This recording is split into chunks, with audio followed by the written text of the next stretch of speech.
सौराष्ट्रे सोमनाथं च श्रीशैले मल्लिकार्जुनम् उज्जैन्यां महाकाल ओंकारममलेश्वरं परल्यां वैद्यनाथं च डाकिन्यां भीमशङ्करं सेतुबन्धे तु रामेशं नागेशं दारुकावणे वाराणस्यां तु विश्वेशं त्र्यम्बकं गौतमी तटे हिमालये तु केदारं गुजमे सन्त शिवालये एतानि ज्योतिर्लिङ्गानि सायं प्रातः पठेन्नरः सप्तजन्मकृतं पापं स्मरणेन विनश्यति। नमस्कार, स्वागत है आपका आचार्य वाणी में। मैं आचार्य डॉक्टर विक्रमादित्य आपके साथ हूँ। आपकी राशि के अनुसार से जो वृश्चिक राशि वालों के लिए जो समय है 21 जुलाई से, यानी आप समझें कि जुलाई का अंतिम भाग किस प्रकार के ग्रह योग का निर्माण करने वाला है, कैसा भाग्य का रूपरेखा उसमें रहने वाली है, वो सब आप समझ लें। देखिए, ये समय बहुत ही आनंददायक है। सावन का महीना पूरी तरह से व्याप्त है और इस बार बड़ा सुंदर योग बन रहा है सावन का। सावन श्रावण से ही शुरू है। हमारे यहाँ जो 27 नक्षत्र हैं उसमें श्रावण नक्षत्र के कारण ही श्रावण का महीने का निर्माण हुआ और सुंदर योग इस बार ऐसा बना है कि श्रावण नक्षत्र में ही ये महीना आरंभ हो रहा है 21 जुलाई से, और ये जो अंत होगा जब ये महीने का, तब भी श्रवण नक्षत्र ही रहेगा। तो बहुत सुंदर, सोमवार से शुरू होकर सोमवार तक ही ये महीना बहुत सुंदर तरीके से रहने वाला है। आप सबकी मनोकामना सिद्धि के लिए भगवान शंकर बहुत अद्भुत समय को उपस्थित कर रहे हैं हमारे समय। और ये समय जो है 5 सोमवार के साथ कहा जाता है, 5 सोमवार का जब सुंदर जिस मास में योग बन जाता है कि वो समय समृद्धिदायक, धन धान्य समृद्धि के लिए, आगे बढ़ने के लिए बहुत सुंदर होता है। इस वक्त ग्रहों का योगा योग भी देखिए कितना सुंदर बना हुआ है।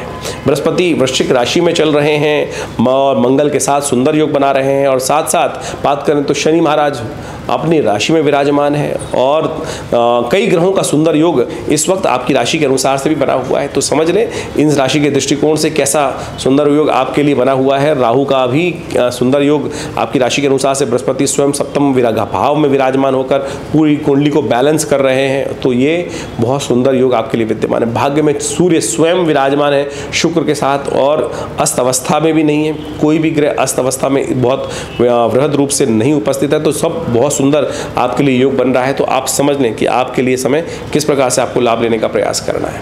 यदि हम सिलसिलेवार तरीके की बात करें तो 21 जुलाई को पूर्णिमा का शुभ योग है। आषाढ़ी पूर्णिमा, गुरु पूर्णिमा का सुंदर योग है और साथ साथ रविवार चल पड़ रहा है उस दिन।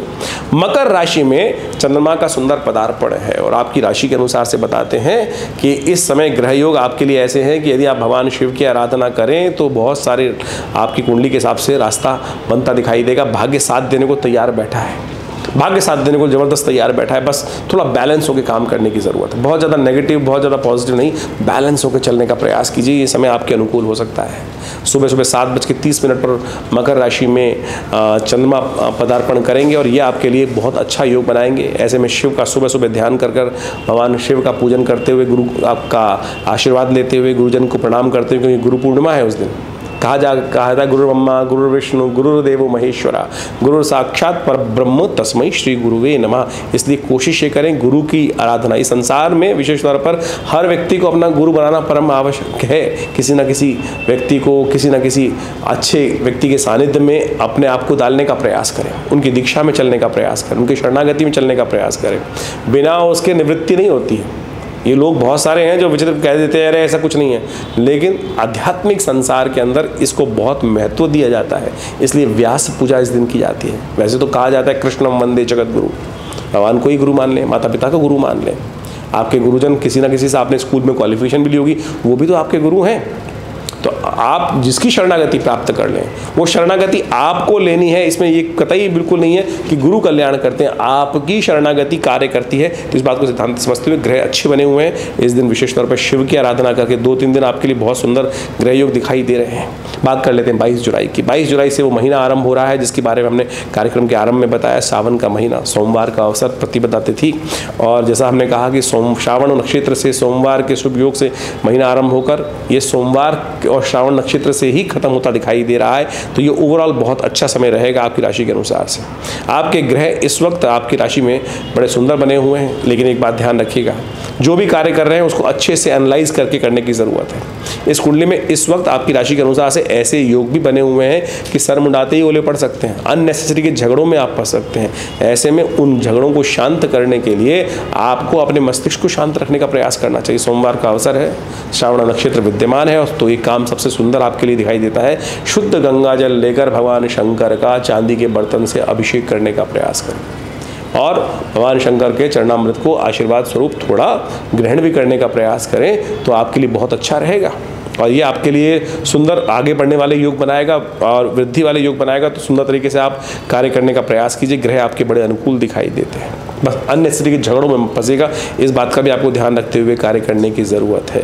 हमने भी विवेकानंद योग आश्रम में इन समस्त पूरे के पूरे 30 दिनों के लिए रुद्राभिषेक का कार्यक्रम रखा है। सोमवार के दिन तो बहुत विशाल रुद्राभिषेक रहेगा। समस्त लोग अपने अपने इच्छा के अनुसार से उस रुद्राभिषेक में भाग ले सकते हैं। उसके लिए अपना स्थान आरक्षित करने के लिए आश्रम से संपर्क साध सकते हैं। 23 जुलाई बात कर लेते हैं। द्वितीया तिथि है, उस दिन मंगलवार का शुभ अवसर है और सुबह सुबह चंद्रमा परिवर्तन की तरफ जाएंगे। 9:23 पर कुंभ राशि में प्रवेश करेंगे। शनि के साथ ग्रह योग बहुत सुंदर रहेगा आपके लिए, आगे बढ़ने का मार्ग प्रशस्त होगा। लेकिन इस दिन से पंचक भी आरंभ हो रहा है। सुबह 9:23 पे पंचक आरंभ हो जाएगा, जो 27 तक रहेगा। तो ऐसे में नया एकत्रीकरण और विशेष तौर पर घर की छत डालना इत्यादि, इससे बचना चाहिए।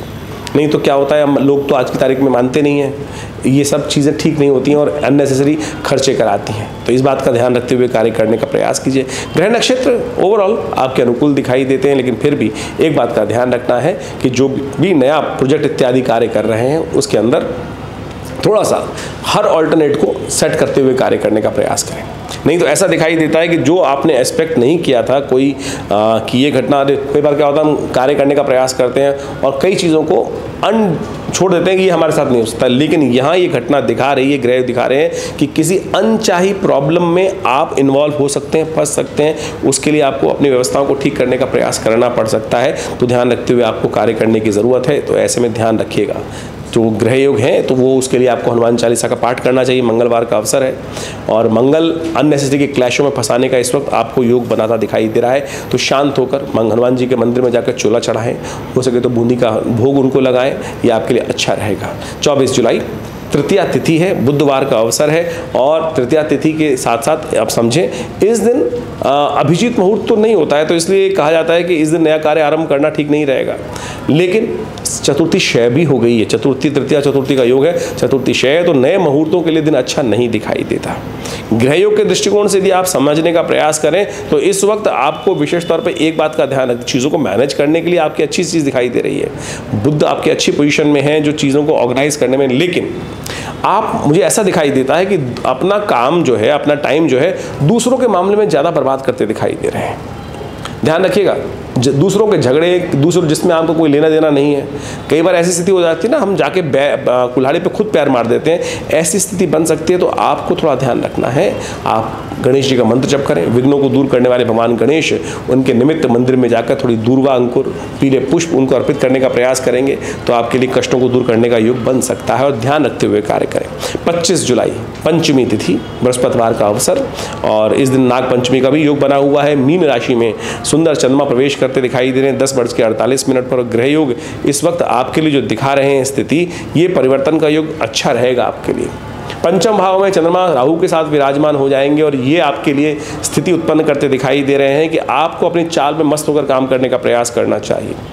ये एक बड़ा सुंदर योग आपकी राशि कुंडली में इस दिन की 2-3 दिन के लिए बन रहा है कि लोग जो आपके विरोध में खड़े हैं वो शायद खुद फंस सकते हैं, लेकिन फिर भी अननेसेसरी, इसका मतलब ये नहीं है कि आप एरोगेंट हो जाएं और अननेसेसरी झगड़े पंगे दूसरे से लेना शुरू कर दें, वहाँ आप फंस सकते हैं। लेकिन अपने चाल में, अपने कार्यों में मस्त होकर काम करें, दूसरों का बहुत ज़्यादा ध्यान ना रखें, तो ये अच्छा है। लेकिन दूसरों के साथ पंगा ना लीजिएगा, ये भी आपको ध्यान रखते हुए कार्य करने की ज़रूरत है। भगवान शिव के मंदिर में दूध से उनका अभिषेक करें, यह आपके लिए बड़ा श्रेष्ठ रहेगा। भगवान शिव की समस्त परिवार में जाकर उनका पूरे परिवार का शिव पंचानन का पूजन करना आपके लिए समस्त कष्टों को दूर करने वाला रहेगा। दूध को थोड़ा सा केसर युक्त बनाकर उससे भगवान का अभिषेक करें, पीली चीज़ों का दान करें। ग्रह दृष्टिकोण से आपके लिए उचित रहेगा, आगे बढ़ने के योग बनेंगे। और जैसा हमने कहा आपको इस पूरे सोमवार सावन के महीने में विवेकानंद योगाश्रम में सुंदर रुद्राभिषेक का नित्य प्रति कार्यक्रम चल रहा है। आप यदि जीवन में बहुत सारे अलग अलग प्रकार की मनोकामनाएं होती हैं, अलग प्रकार के कई बार समस्याएं होती हैं, चाहे जीवन में शत्रु परेशान कर रहे हो, चाहे मुकदमे हो, चाहे स्वास्थ्य की समस्या हो, उन सब के लिए विभिन्न प्रकार की औषधियों के द्वारा भगवान शंकर का अभिषेक करने की व्यवस्था है। यदि जीवन में स्वास्थ्य संबंधी समस्या चल रहा हो तो कहा जाता है कि भगवान शंकर का दूध के द्वारा अभिषेक या वनौषधि औषधियों के द्वारा अभिषेक करने से कहा जाता है स्वास्थ्य संबंधी समस्याएं ठीक होती है महामृत्युंजय मंत्र जप करते हुए। तो इन सब चीज़ों का प्रयोग आप कर सकते हैं, इस बात का ध्यान रखते हुए कार्य कीजिएगा। 26 जुलाई षष्ठी तिथि है, शुक्रवार का अवसर है और इस दिन गणमूल नक्षत्र जो चल रहे थे रेवती नक्षत्र के साथ चलते चलते समाप्ति की तरफ जाएंगे। ग्रह नक्षत्र के दृष्टिकोण से आपकी राशि के अनुसार से यदि हम बात करें तो इस वक्त ग्रह योग आपके लिए ओवरऑल प्रोग्रेसिव दिखाई देते हैं। आगे बढ़ने का रास्ता आपको मिलता दिखाई दे रहा है। खट्टे फलों का दान करना यह आपके लिए अच्छा रहेगा। आगे बढ़ने के सुंदर गौ पूजन भी करना आपके लिए अच्छा दिखाई देता है। 27 जुलाई को सप्तमी का योग पड़ रहा है, शनिवार का अवसर है और साथ साथ इस दिन भद्रा का योग रहेगा जो सुबह करीब 10:23 तक रहेगा। तो नया कार्य आरंभ करना हो तो इसके बाद करने का प्रयास कर सकते हैं, वो अच्छा रहेगा। लेकिन गंडमूल नक्षत्र है, इस बात का ध्यान रखें। 26, 27, 28 इन 3 दिनों में रेवती अश्विनी नक्षत्रों का योग बनता दिखाई दे रहा है। ऐसे में कोई नया जातक जन्म ले रहा हो तो उनकी मूल शांति घर वालों को अवश्य करानी चाहिए, इस बात का ध्यान रखते हुए कार्य करना चाहिए। ग्रह नक्षत्र के दृष्टिकोण से 10:48 पर चंद्रमा परिवर्तन करने का योग बनाएगा और उसके बाद स्वास्थ्य के मामले में वृश्चिक राशि वालों के लिए थोड़ा समय भारी दिखाई देता है। अपनी सेहत का ध्यान रखें और सेहत को ठीक करने के लिए अच्छा ये रहेगा कि महामृत्युंजय मंत्र का जप करें, हो सके तो चावल का दान करें भगवान शंकर के मंदिर में। ये आप करेंगे तो अच्छा उपयोग आपके लिए रहेगा। लाभ, कष्ट के दूर, अननेसेसरी के एंजाइटी बढ़ने के योग भी साथ साथ बनते दिखाई दे रहे हैं। 26 जुलाई का दिन जो आप ग्रह योग के बाद हम बात कर लेते हैं। 28 जुलाई के बारे में आ गए हैं। 28 जुलाई के बारे में अष्टमी तिथि है, रविवार का अवसर है और इस दिन कालाष्टमी का योग बना है। अष्टमी और साथ साथ श्रावण मास के कृष्ण पक्ष की कालाष्टमी जो होती है भगवान शंकर का विशेष पूजन करने का अवसर होता है। ज्योतिष के दृष्टिकोण से, अध्यात्म के दृष्टिकोण से कहा जाता है कि अष्टमी के दिन ही भगवान शंकर की शिवलिंग के रूप में पूजा करना आरंभ हुआ और इस कालाष्टमी के दिन शिव का प्रादुर्भाव भी माना जाता है। तो ऐसे में विशेष तौर पर इस दिन भगवान शंकर का यथाशक्ति यथाश्रद्धा सुंदर स्तवन करने का प्रयास करें। ग्रह नक्षत्रों के दृष्टिकोण से आपके स्वास्थ्य के मामले में थोड़ी समस्याएं दिखाई देती है। अननेसेसरी गुस्सा ना करें, अननेसेसरी के ध्यान रखते हुए कार्य करेंगे तो वो अच्छा रहेगा आपके लिए। अननेसेसरी के बहुत ज़्यादा वरी मन में पालना, कष्ट, हरी वरी एंड करी, देखिए 3 चीज़ों को अवॉइड करना चाहिए। इस वक्त ग्रह योग दिखा रहे हैं कि अननेसेसरी की बहुत ज़्यादा सोच विचार, नेगेटिव थिंकिंग आपके लिए कष्ट में हो सकती है। तो ऐसे में थोड़ा सा ध्यान रखते हुए भगवान शिव का पूजन महामृत्युंजय मंत्र जप करते हुए करें, शिव का अभिषेक करें, यह आपके लिए संपूर्ण रूप से ठीक दिखाई देता है।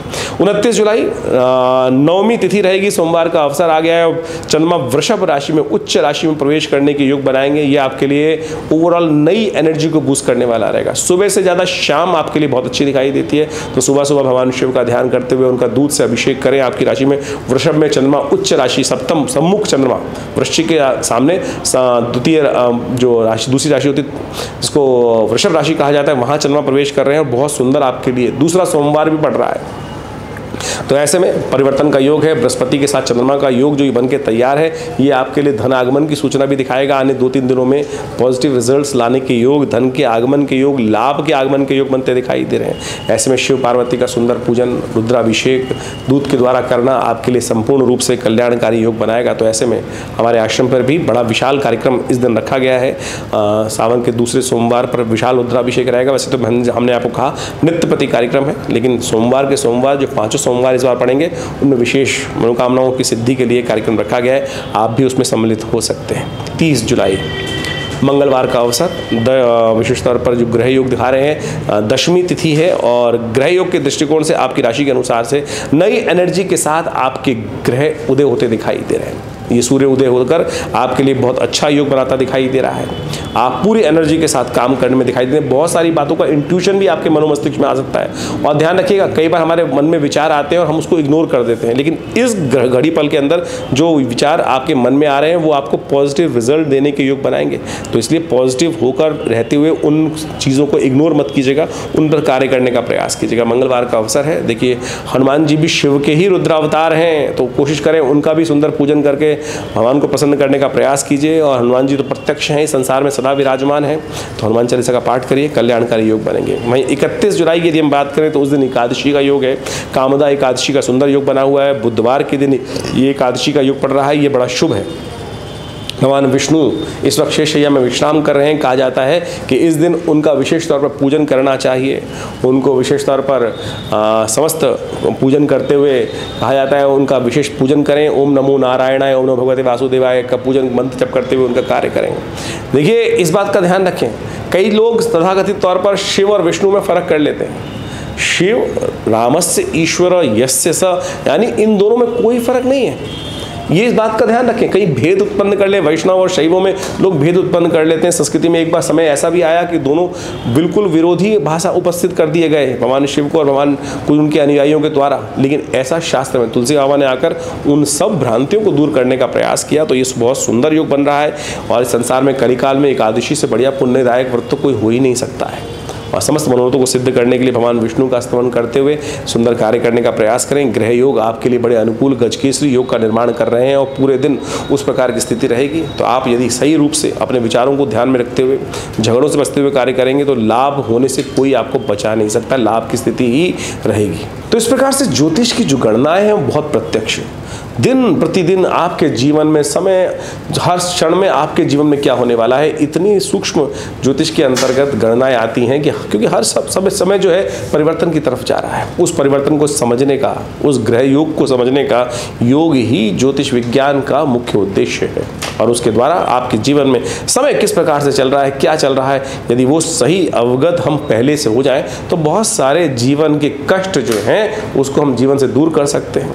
ये तो ज्योतिष की काल गणना का एक सुंदर उदाहरण आपके समक्ष बताते रहते हैं हम। इसके साथ साथ आपकी मूल जन्म पत्री में ग्रह योग किस प्रकार के हैं, उनमें किस प्रकार के योगा योग पड़े हुए हैं। देखिए, ऐसा समझें कि अब गोचर में तो सब पूरे विश्व को हमने 12 भागों में बांटकर उनकी जन्मपत्री ग्रह ज्योतिष के अनुसार समझने का प्रयास किया, लेकिन व्यक्ति की अपनी जन्मपत्री में कौन से राजयोग हैं, कौन से दरिद्र योग हैं, कौन से कष्ट के योग हैं, कौन सी दशाएं चल रही हैं, कौन सी अंतर्दशाएं चल रही हैं, कौन सी योगनी दशाएं चल रही हैं, इसके अलावा ग्रहों का बलाबल कितना है। गोचर में आप ये मान के चलें कि इसको इस प्रकार समझ सकते हैं कि सपोज कोई एक क्षेत्र के अंदर कोई बीमारी फैली हुई है। अब ऐसा नहीं है कि सभी व्यक्ति उसकी ग्रास में आ गए, सभी बीमार हो गए, लेकिन कुछ परसेंटेज लोग ज़्यादा बीमार होंगे, कुछ परसेंटेज थोड़े कम बीमार होंगे, कुछों को हल्की सी छुएगी और कुछ बिल्कुल निरोगी रहेंगे। किस पे डिपेंड करता है? आपका रहन सहन, खान पान, आपकी बॉडी इम्यून कितनी है, क्या है। यानी आपकी मूल जन्म पत्री में किस प्रकार के ग्रहयोग चल रहे हैं, कौन से ग्रहों की किस प्रकार की स्थिति है, किसके भाग्य में राज्य करना लिखा है, किसके भाग्य में कष्ट भोगना लिखा है। ऐसे में ग्रह गोचर जो प्रैक्टिकल समय में चल रहे हैं, आज के समय में चल रहे हैं, उनका प्रभाव उसी के हिसाब से आपके जीवन में हमको समझने की आवश्यकता होती है। तो ये एक ज्योतिष की बहुत विशेष तौर पर समझने की आवश्यकता है। तो आप अपनी मूल जन्म पत्री को देखते हुए अपने ग्रह गोचर को प्रैक्टिकल जो आजकल जो करंट में चल रहा होता है उसको भी हम समझ सकते हैं। ज्योतिष एक बहुत बृहद विज्ञान है। ज्योतिष के 2 एस्पेक्ट्स हैं, एक गणित, एक फलित। एक तो गणनाओं के आधार पर हम जो भी एस्ट्रोनॉमिकल कैलकुलेशन परिवर्तन हो रहा है, ग्रह बदल रहे हैं, उस पूरे यूनिवर्स के अंदर कब कौन सा सूर्योदय कब हुआ, कैसे हुआ, कहाँ कौन सा ग्रह अस्त हुआ, कौन सा ग्रह वक्री हुआ, उसकी हम गणनाओं को एक गणित के माध्यम से चेक करते हैं। दूसरा है फलित। फलित यानी उन गणनाओं का, उन योगों का जो योगा योग बने, उनका प्रभाव व्यक्ति पर, समाज पर, क्षेत्र पर, प्रकृति पर किस प्रकार का होगा, और उसको हम यदि समझें तो वो बहुत प्रत्यक्ष विज्ञान है। और ये पूरा अध्यात्म के साथ जुड़ा हुआ है। ये ऐसा बिल्कुल नहीं है आप समझ लें कि यदि आपके भाग्य में कुछ कष्ट लिखा है तो वो भोग कर ही जाएगा, नहीं। ऐसा समझें कि संसार में वृष्टि हो रही है, बारिश हो रही है, तो सभी थोड़ी भीग रहे हैं, सभी थोड़ी भीग रहे हैं, सभी थोड़ी कष्ट में हो रहे हैं। किसी का भाग्य ऐसा है कि वो महल में बैठा हुआ है, उस वर्षा का आनंद ले रहा है। किसी का भाग्य ऐसा है कि उसी वृष्टि में, उसी क्षेत्र में बारिश होकर वो ओले बेचारा झेल रहा है, उसके पास छत तक नहीं है, छाता तक नहीं है। ये सारा का सारा आप समझ लीजिए आपका कर्म, ये कर्म के हिसाब से है कि उसने कर्म किया, दूसरे व्यक्ति ने कर्म करके अपना सुंदर मकान बना लिया, व्यवस्था बना ली। तो ये कर्म के द्वारा आप परिस्थितियों को चेंज कर दुख को सुख में परिवर्तित कर सकते हैं। हाँ, उसके साथ उल्टा भी हो सकता है। यदि दुष्कर्म करोगे तो सुख जो है वो दुख में परिवर्तित हो सकता है। तो इसलिए इन काल गणनाओं को समझना परम आवश्यक है। ज्योतिष ने इन्हीं समस्त योगायोगों को हमारे ऋषि मुनियों ने सुंदर तरह से व्याख्यात करके अनंत हजारों लाखों ग्रंथों का निर्माण कर कर उन योगायोग को वहां पर समझाने का प्रयास किया। पाराशर, होरा, जैमिन, ये सारे के सारे अनंत जो ग्रंथ हैं, इन सब की गणनाएं हैं बिल्कुल अद्भुत है। कैसे उस ग्रंथ में लिखा हुआ एक छोटा सा योग आपकी कुंडली में जब हम देखते हैं तो बिल्कुल फलीभूत होता है। सेम तरीके से जो वहां लिखा गया कि इसके जीवन में इस प्रकार की स्थिति बनेगी, और वही जब देखते हैं सूत्र लगाकर तो बिल्कुल प्रत्यक्ष बैठता है। यही चमत्कारिक प्रभाव है। ये हमको अच्छा गहन शोध अध्ययन करने के उपरांत चीजें समझ में आती हैं। तो आप बिल्कुल ज्योतिष को कपोल कल्पित कल्पनाओं में ना समझें। बहुत सारे लोग हैं जो समय समय पर आकर आपके मन में मानसिक तौर पर विचित्र विडंबनाएं उत्पन्न करने का प्रयास कर सकते हैं। तो आप यदि आप भारतीय संस्कृति में विश्वास रखने की बात करते हैं तो बिल्कुल प्रैक्टिकल। हमें भी कई बार लगता है, कई बार व्यक्ति आते हैं कि जिसमें बहुत हजारों रोग हैं और सब चीज़ें नहीं, तो उसमें कई बार लगता है कि ये योग क्यों नहीं कट रहा है, लेकिन उसका भी एक रीज़न होगा। हो सकता है शोध के बाद वो समझ में आ जाए। तो आपको इन सब चीज़ों को समझना चाहिए। देखिए, अविश्वास जगाना तो बहुत छोटी चीज़ है। किसी भी चीज़ को अगर आपका विश्वास कर बोला नहीं मैं विश्वास नहीं करता, मेरे करने ना करने से, आपके करने ना करने से वो सिद्धांत नहीं बदलते। ज्योतिष एक प्रत्यक्ष विज्ञान है और हमने इसको बहुत शोध कर कर देखा, और जब हम प्रेडिक्शन करके बताते हैं लोगों को, उस वक्त तो व्यक्ति को लगता है, मैंने बहुत बार अनुभव किया। बाल्यकाल से ज्योतिष के अंदर बहुत पिताजी के साथ रहते रहते बहुत अध्ययन, बाल्यकाल से 5-7 वर्ष की आयु से ही ज्योतिष में इंटरेस्ट जगाया पिताजी ने। साथ में जोड़कर बैठ के ज्योतिष को पढ़ना, सीखना, समझना, बताना सब सिखाया। और जब हम वो बोल देते थे तो क्या होता था, वो बाद में पता चलता था कि लोग उस वक्त तो कई बार रुष्ट होकर चले जाते थे, अरे क्या फालतू डराने की बात कर रहे हो। 5 साल बाद आएगा व्यक्ति, 10 साल बाद आएगा। एक व्यक्ति तो ऐसे थे मेरे पास जन्मपत्री दिखाने के लिए आए और हमने जो बताया कि अरे चले गए रुष्ट होकर। बाद में 1 साल बाद आए, बोले हाथ पकड़ के रोका क्यों नहीं था, हाथ पकड़ के रोका क्यों नहीं था कि महाराज ये मत करो। क्या जब समझाने की कोशिश करूं तो समझते हैं व्यक्ति। तो आप समझें, ज्योतिष बिल्कुल प्रत्यक्ष विज्ञान है और इस बात को हमको समझना चाहिए। मैंने एक बार नहीं हजारों बार इस प्रकार का अनुभव किया है कि व्यक्ति के जन्म कुंडली में बिल्कुल प्रत्यक्ष योग हैं और वो बताया, और व्यक्ति नहीं समझ में आती। कई बार जो समझ जाते हैं वो अरे न्यारे करवा लेते हैं, बच जाते हैं, कष्टों से निवृत्ति के योग बना लेते हैं। तो इसलिए विश्वास करें। मंत्र विज्ञान, यज्ञ विज्ञान, मंत्र जप, जितने भी शास्त्र में उपाय बताए गए हैं औषध विज्ञान के माध्यम से, वो सब के सब प्रत्यक्ष चमत्कारी काम करते हैं। हमने तो ऐसे ऐसे अनुष्ठान की देखे हैं कि कुंडली में जेल जाने का योग बिल्कुल साफ साफ दिखाई दे रहा था। भगवती दुर्गा जी का प्रयोग जैसा अनुभव है वो किया, आरंभ कराया गया, और कैसे कष्ट कट गया, कैसे कष्ट कट गया कि बिल्कुल उस व्यक्ति को सजा होने के पूर्ण योग थे। लेकिन जब उस अनुष्ठान को, पूजा को, दुर्गा जी के उस खास अनुष्ठान को कराया गया तो वो कष्ट निवृत्ति का योग बना। ऐसे एक नहीं, मैं बहुत इतने सालों में अध्ययन ज्योतिष के बाद आज इस उम्र में हूँ तो 40 साल का तो खूब अच्छे से देखा है मैंने। बहुत अच्छे अच्छे लोगों को देखा है कि किस प्रकार से लोगों परिवर्तन का योग बना। 50 साल की आयु हो रही है तो बहुत चीज़ों को शोध कर कर समझने का प्रयास किया। तो आप इन जनरल लोगों की बातों में, सो कॉल्ड लर्नेड लोग जो हैं, आज आपके मन में विचित्र विडंबनाएं भारतीय संस्कृति के समक्ष में रखने का प्रयास करते हैं। बहुत सारे लोग होते हैं। तो आप इस बात को हटा दीजिए, आप अपना लाभ लीजिए ज्योतिष विज्ञान के माध्यम से। और हमारा विवेकानंद योगाश्रम इन सब संबंधों में बहुत अद्भुत प्रकार से कार्य कर रहा है, बहुत सारे क्षेत्र में कार्य कर रहा है, चाहे वो मंत्र विज्ञान है, चाहे वो यज्ञ विज्ञान है, चाहे वो योग है, चाहे वो आयुर्वेद है। इस संस्थान के द्वारा पिछले करीब 60-70 सालों में बहुत सुंदर प्रकार से रिसर्च ओरिएंटेड ऑर्गेनाइजेशन के तौर पर कार्य किया गया है। हमारे आश्रम पर नित्य आज भी 8 घंटे यज्ञ होता है हर रोज़। और अभी जो समय चल रहा है बड़ा सुंदर चल रहा है। सावन का महीना चल रहा है। सावन के महीने में पूरा हर रोज़ भगवान शंकर का दिव्य रुद्राभिषेक कराया जाता है, दिव्य रुद्राभिषेक। और हर सोमवार, 5 सोमवार इस सावन में पड़ रहे हैं, और 5 सोमवार पर एक सामूहिक तौर पर बहुत सुंदर कार्यक्रम रहेगा, आप उसमें सम्मिलित हो सकते हैं।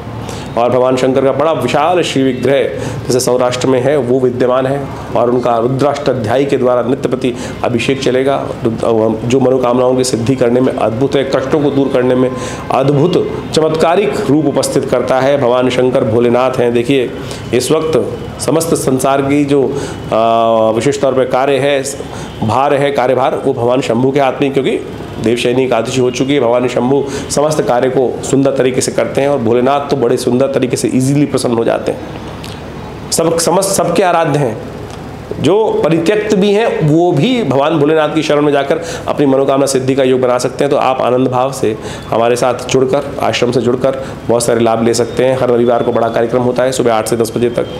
मंगलवार में सुंदरकांड का कार्यक्रम चलता है और इस सावन में तो विशेष तौर पर 5 सोमवार का सुंदर योग जो बना है, इसमें विभिन्न कार्यक्रम आश्रम में रहेंगे। आप अपने नाम से अपनी मनोकामनाओं की सिद्धि के लिए, अपने कष्टों को दूर करने के लिए उन समस्त जो अनुष्ठान इत्यादि आश्रम पे हो रहे हैं उनका लाभ लेकर बहुत सुंदर तरीके से कार्य करने का प्रयास कीजिए। सुंदर रहेगा, आनंद रहेगा। बाकी किसी भी समस्या, पर्सनल समस्या के लिए आप हमारे फ़ोन नंबर्स पे संपर्क साध सकते हैं। हम आपके साथ हमेशा रहेंगे। विवेकानंद योगाश्रम आपके साथ कार्य कर रहा है। मैं आचार्य डॉक्टर विक्रमादित्य आपसे इजाज़त लेता हूँ। धन्यवाद।